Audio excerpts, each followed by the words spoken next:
fill my ears to make them go blushing red. I don't know how you do it, it's just the way you lay them out. It's a poem for my heart.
안녕하세요 여러분.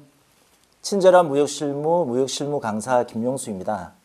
오늘 강의를 포함해서 총 4개의 강의를 통해서 여러분들과 함께 무역실무는 무엇이고 또 무역실무를 어떻게 하는지에 대해서 한번 배워보도록 하겠습니다. 강의를 시작하기 전에 저에 대해서 잠깐 소개를 드리자면 저는 현재까지 무역실무 책을 3권을 냈어요. 그래서 제일 처음 낸 게 2011년인데 현재까지 발행이 되어서 지금 2019년 개정판이 또 나온다고 그러네요. 그리고 무역실무를 현재도 지금 하고 있는 현직 무역실무자입니다. 그래서 어떻게 보면은 무역회사의 경력 직원으로서 여러분들과 같이 신입 직원들을 가르치는 어떻게 보면 이 강의가 그런 장이 될 것 같아요. 그래서 잘 따라오시면서 저도 성심성의껏 가르쳐 드릴 수 있도록 하겠습니다. 그럼 강의 들어가도록 하겠습니다. 이번 첫째 시간은 기본이 전부 다 수출입 과정입니다. 학습 목표로는 수출과 수입이 어떻게 진행되는지 알아보는 겁니다. 수출입 과정이라고 했는데 여기서 그러면 수출입은 뭐죠? 수출입이라고 하는 것은 수출과 수입을 얘기하죠. 보통 우리는 수출 혹은 수입을 무역이라고 하죠. 그럼 무역은 뭐죠? 무역이라고 하는 것은 한자로 보면 이렇게 쓰는데 여기 밑에 보시면 여기가 조개패라는 거예요. 조개라고 하는 것은 옛날에는 조개가 화폐의 수단으로서 조개를 주고 물건을 주고 받고 사거나 팔거나 이렇게 했죠.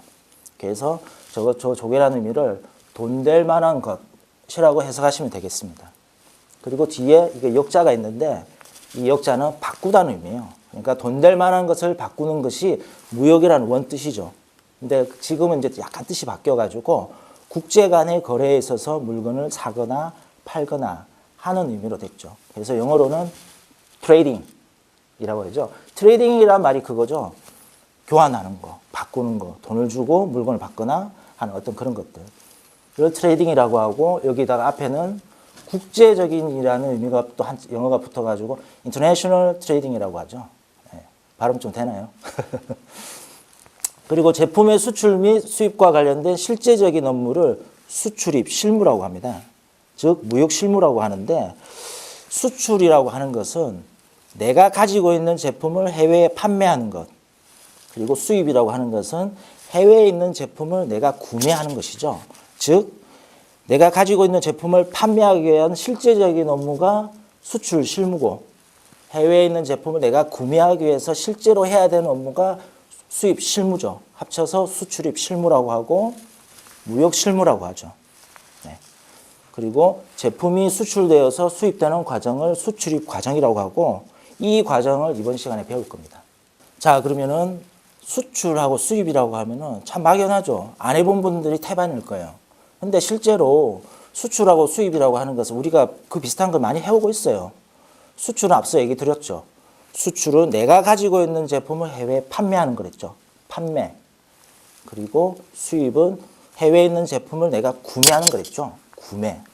그러니까 수출, 수입은 생소하지만 판매, 구매는 이미 우리가 일상생활을 통해서 많이 하고 있어요. 예를 들어서 편의점에서 그렇죠. 우리가 편의점에서 물건을 이렇게 찾다가 원하는 제품을 찾다가 내가 원하는 게 있어요. 그러면 집어서 결제를 하는 거죠. 그러면은 편의점 판매자는 결제 받으면 물건을 주죠. 그러면은 판매와 구매가 이루어지죠. 그리고 결제 수단으로는 현금이 있고 카드가 있고 상품권이 있겠죠. 그러면 이제 좀 바꿔가지고 다른 판매 구매를 한번 볼게요. 그러면 다른 판매 구매의 경우 인터넷 쇼핑몰을 볼 수가 있어요. 인터넷 쇼핑몰에서 쇼핑몰을 이렇게 검색하다가 내가 원하는 제품을 발견했어요. 그러면 클릭을 하고 결제를 하죠. 그러면은 판매자는 결제를 받게 되면 운송을 통해서 보통 택배로 운송이 되죠. 택배로 운송을 통해서 구매자한테 배송을 하죠. 네. 그리고 결제 수단으로는 송금이 있고, 송금이 뭐죠? 돈 보내는 거죠. 은행을 통해서 돈 보내는 게 송금이죠. 송금이 있고 카드가 있고 뭐 경우에 따라서는 상품권도 있겠죠. 네, 상품권도 있고. 그러면 또 다른 판매 구매의 어떤 사례를 한번 볼게요. 기업의 경우가 있겠죠. 기업의 경우. 기업의 경우에도 필요한 물건을 사기도 하고 또 누가 요청하면 판매를 하기도 하죠. 그러면은 인터넷 쇼핑몰과 비슷해요. 단지 여기서 판매자는 기업이 될 거고 인터넷 쇼핑몰에서는 구매자는 일반 소비자가 될 수도 있는데 기업의 경우에는 구매자는 기업이 되거나 일반 소비자가 되거나 뭐 그렇게 되겠죠.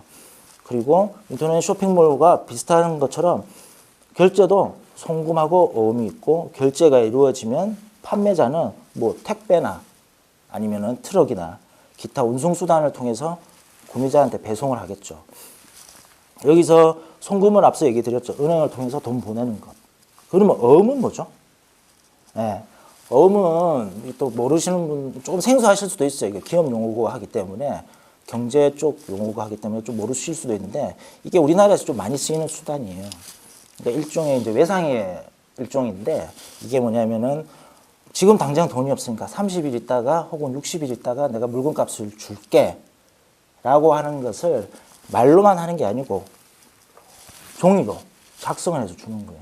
그게 어음이죠. 그러면은 어음을 받은 판매자 같은 경우는 돈을 어떻게 받을까요? 어음에 보면은 언제까지 돈을 주겠다는 내용이 있어요. 그럼 그 날짜에 가가지고 돈을 받으면 되겠죠. 근데 보통 어음 같은 경우에는 그 판매자가 어음을 받은 판매자가 은행을 통해서 돈을 받아요. 어떻게 하냐면은 판매자가 어음을 은행에다 갖다 주면은 그 구매자가 언제까지 주기라는 게 어음에 적혀 있잖아요. 그럼 그 날짜에 구매자가 은행한테 입금을 시켜줘요. 그러면 그 입금된 돈을 판매자의 계좌로 넣어주는 거죠. 이것을 추심이라고 합니다. 추심이 뭐냐면은 여기 한자로 쓰면은 이렇게 쓰는 게 있는데 조금 복잡하긴 한데 심자라고 하는 것은 찾다는 의미예요. 추라고 하는 것은 준다는 의미거든요. 그러니까 찾아서 준다는 거죠. 그게 추심이거든요. 그래서 실제로는 어음을 받은 판매자가 구매자한테 직접 가서 돈을 받아야 되겠지만 은행한테 어음을 주고 은행이 돈을 구매자로부터 돈을 받아서 내 계좌에 넣어주는 거죠. 받아서 주는 거. 그래서 보통 채권 추심이라는 용어가 뭐 이렇게 길 가다 보면 뭐 전단지 같은 것도 이렇게 볼 수가 있는데 그것도 마찬가지 돈을 받아준다는 거죠. 어음은 은행을 통해서 돈을 받기도 하지만 그러니까 만기에 그러니까 구매자가 돈을 결제하기로 한 날을 만기라고 하는데 만기에 은행을 통해서 돈을 받기도 하지만 만기 전에도 돈을 받기도 해요. 그거를 어음 할인이라고 합니다. 예를 들어서 어음에는 내가 30일 있다가 결제하겠다 이렇게 돼 있는데 지금 당장 돈이 필요해요. 그래서 판매자가 은행에다 어음을 줘요. 그러면은 은행에서는 그 결제하기로 한 30일을 이자로 계산해서 30일 기간에 이자를 뺀 나머지 금액을 주는 거죠. 이것을 어음 할인이라고 하는데 이거 왜냐면은 원래 금액보다 이자를 뺀 나머지 금액을 주니까 금액이 줄어들었잖아요. 그러니까 깎아준다는 의미 비슷하게 어음 할인이라고 하는데 이런 어음 할인이라든지 혹은 추심 부분에 대해서는 무역에서도 나오기 때문에 조금 길게 설명을 드렸습니다. 그러면은 앞서 이제 판매와 구매에 대해서 말씀을 드렸는데 그러면 수출은 어떨까요? 수출 수입. 수출 수입도 판매와 구매와 그렇게 차이가 없어요. 단지 이제 용어가 조금 다 바뀔 뿐인데 여기 끝에 보면 수출자가 있죠. 원래는 국내에서는 판매자겠지만 무역에서는 판매자라고 하지 않고 수출자라고 부릅니다. 그리고 구매자가 들어갈 때 수입자가 되어 있는데 무역에서는 구매자라고 하지 않고 수입자라고 그러죠. 그리고 영어로는 수출자는 뭐 아시겠지만 export라고 하고 수입자는 import라고 하죠. 그리고 결제 부분이 완료가 되면 수출자는 운송을 통해서 수입자에게 배송을 하죠. 그럼 결제 수단으로 무역에 있어서 결제 수단은 여러 가지가 있지만 대표적으로 송금과 여기 어음이라고 했는데 실제로 어음은 아니고 어음처럼 추심이라든지 어음 할인을 통해서 그와 비슷한 수단을 통해서 돈을 받는다는 의미에서 제가 어음이라고 했고요. 어음은 아니에요. 책 추심하고 어음 할인처럼 돈을 받을 수 있는 게 있는데 그게 LC라는 게 있고 DP, DA라는 게 있어요. 이런 결제 부분에 대해서는 나중에 강의 중에 그 결제 관련된 강의에서 다시 한번 자세히 설명을 드리도록 할게요. 간단히 이제 수출하고 수입 과정에 대해서는 이렇게 볼 수 있는데 조금만 더 자세히 보면은 과정이 조금 길어지죠. 이렇게 길어지는데 근데 이게 상식적으로 이해가 되는 부분이에요. 왜냐하면은 우리가 수출을 하기 위해서는 배나 비행기로 물건을 보내야 되겠죠. 그러기 위해서는 수출자는 배나 비행기가 있는 항구나 공항까지 물건을 배송해야 되겠죠. 그래서 여기 운송이 끼고 그리고 항구나 공항에 도착한 물건은 항구나 공항에 있는 배나 비행기에 적재를 하죠.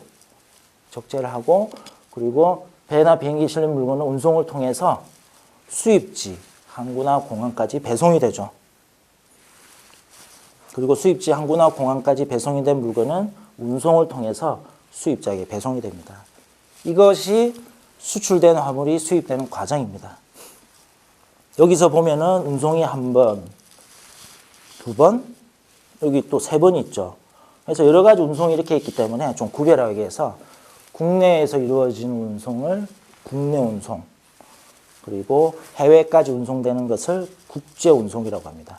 여기 또 국내 운송이 있죠. 수입지에서 수입자 물건을 인수하기 위해서는 국내 운송을 통해서 인수를 하겠죠. 이렇게 보면은 판매와 구매가 그렇게 차이가 없어요.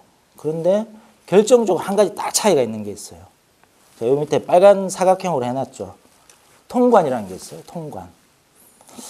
그래서 결정적으로 무역을 처음 하려는 사람들 어려워하는 것 중에 하나가 이 통관이라는 건데 통관이라고 하는 것은 국가기관의 제품 검사 과정을 말해요. 모든 사람, 모든 돈, 모든 물건은 우리나라를 나가거나 우리나라에 들어오기 전에 반드시 검사를 받아요. 우리가 뭐 비근한 예로 비행기를 타려고 할 때 공항에서 바로 비행기 타는 거 아니죠. 맨 처음에 여권하고 비행기표를 들고 몸 검사를 먼저 받죠. 그리고 그냥 비행기 타나요? 아니죠. 그 다음에 여권하고 비행기표를 출입국 관리소 직원한테 보여주죠. 그러면 관리소 직원이 여권을 이렇게 보더니 문제가 없으면 도장을 꽝 찍어주죠. 나가도 좋다는 거예요. 그럼 이제 도장 받고 비행기표를 들고 비행기를 타는 거죠. 그 반대로 해외에 공항에 도착했을 때, 비행기를 타 해외 공항에 도착했을 때 바로 공항 밖으로 나갈 수 있나요? 아니죠. 맨 처음에 비행기에서 내리면은 여권하고 그리고 경우에 따라서는 비자를 가지고 또 마찬가지로 나갈 때처럼 입국할 때도 출입국 관리소에서 여권하고 경우에 따라서는 비자를 보여주고 심사를 받죠. 이렇게 가만히 서가지고. 그러면은 출입국 관리소 직원이 앉아가지고 여권을 이렇게 보죠. 그리고 나라별로 또 비자라는 게 필요해요. 입국 허가증이라고 할 수 있는데 비자가 있는지 필요하면 비자도 이렇게 보고 문제가 없으면 얼굴 한번 쓱 보고 그리고 도장 하나 꽝 찍어주죠. 검사가 끝났다는 거죠. 그러면 이제 나갈 수가 있는 거예요. 그러면은 원하는 나라의 땅을 이제 내 발을 내딛는 거죠. 그렇게 되는 거고. 돈의 경우에도 일정한 금액에 대해서는 증빙 서류를 은행에 제출을 해야 돼요.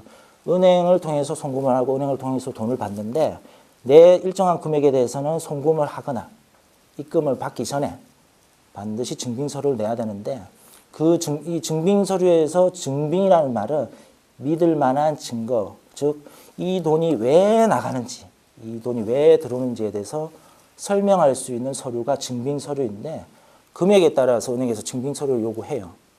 그러면은 뭐 예를 들어서 내가 수출용으로 내가 수입용으로 물건을 구매하는데 그러기 위해서 돈을 결제하게 송금을 한다라고 하면 뭐 매매 계약서라든지 뭐 견적서라든지 이런 게 있겠죠. 그럼 은행에 제출하면은 은행에서는 그 서류를 받아서 송금을 하고 나중에 수입자로부터 받은 증빙서류 등을 이렇게 취합해서 금감원에 제출하죠.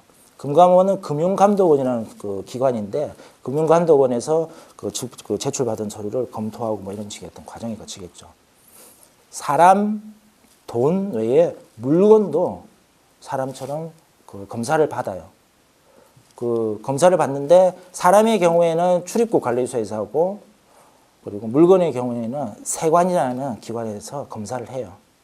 그래서 검사를 하는데 그러한 검사 과정을 통관이라고 하고요. 일단 이 과정을 잠깐 이렇게 보시면은 수출자가 국내 운송을 통해서 항구나 공항까지 보내는데 우리가 비행기 타기 전에 출입국 관리소에서 여권 등을 보여주고 검사를 받는 것처럼 운송이 되는 물건이 항구나 공항에 도착하기 전에 물건 실리기 전에 통관 과정을 거쳐가지고 통관이 완료가 돼야 돼요. 통관 과정을 거치지 않으면 물건을 실을 수가 없어요. 통관 과정을 거친다는 게 뭐냐면은 서류 검사가 진행이 되어서 문제가 없다고 해가지고 나중에 수출 신고 필증 혹은 수입 신고 필증이라는 서류를 받지 않으면은 그러니까 우리가 공항 비행기를 타려고 할 때 출입국 관리소 직원한테 여권에 나가도 좋다는 도장을 꽝 받고 아니면은 수입지 공항에서 출입국 관리소 직원한테 들어와도 좋다는 도장을 꽝 받지 않는 이상은 비행기를 타거나 비행기에서 내려서 밖으로 못 나오는 것처럼 세관으로부터 어떤 수출해도 좋다는 혹은 물건을 국내로 들여와도 좋다는 허가를 받지 않으면은 수출도 할 수 없고 물건을 수입자로서 물건 인수할 수도 없습니다. 그래서 통관이 대단히 중요한 거고 이 통관에 대해서는 제 4개의 강의 중에서 통관이라는 강의도 있어요. 통관과 관련된 강의가 있는데 그 강의에서 좀 더 자세히 설명을 드리도록 하겠습니다. 그러면 대략 그 과정적인 부분을 다시 한번 말씀드리면은 수출자가 국내 운송을 통해서 항구나 공항까지 물건을 보내는데 그 전에 통관이라는 것 이미 이루어져야 돼요. 통관을 좀 어려워하시는 분들이 있는데 보통 수입 시에도 통관을 거쳐야 되고 수출 시에도 통관을 거쳐야 되는데 직접 하기도 하지만 통관 같은 경우는 전문가가 있어요. 관세사라는 전문가가 있는데 전문가한테 맡기기도 해요. 그래서 전문가한테 맡겨서 통관을 진행해서 통관이 완료가 되면 수출 물품은 배나 비행기에 실려가지고 국제 운송을 통해서 수입지 항구나 공항에 도착하죠. 그러면 또 이제 통관을 거쳐서 국내 운송을 통해서 수입자와 화물을 인수하는데 여기도 통관이 있고 여기도 통관이 있죠. 그래서 두 번의 통관이 있는데 구별하기 위해서 보통은 여기 위에 수출 시의 통관을 수출 통관 그리고 수입 시의 통관을 여기는 수입 시의 통관을 수입 통관이라고 하죠. 이해되셨나요? 네. 이해가 안 되셨다고 하면은 여러분의 머리를 탓하지 마시고 제 능력이 조금 떨어지는 부분이 있으니까 한 번 더 강의를 한번 들어보시거나 그렇게 하시면 좀 이해가 되지 않을까 합니다. 네.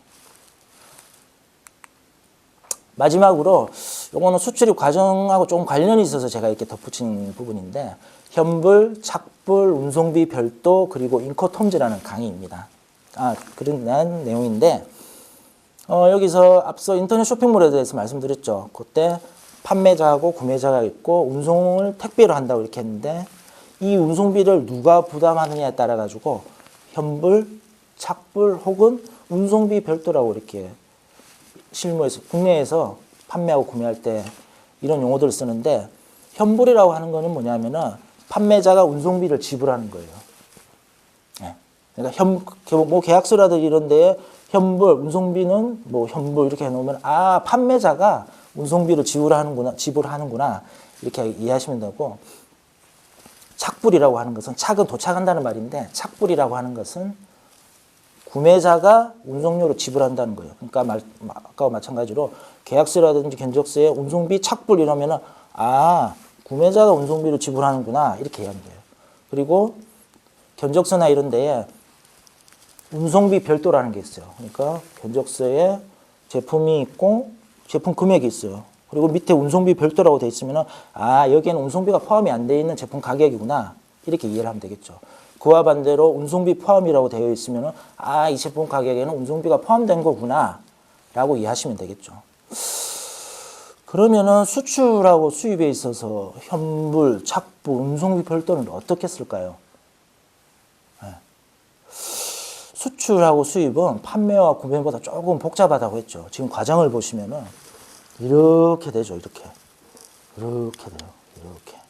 그러니까 수출자가 국내 운송을 통해서 통관도 해야 되고 국내 운송을 통해서 항구나 공항까지 물건을 보내야 돼요.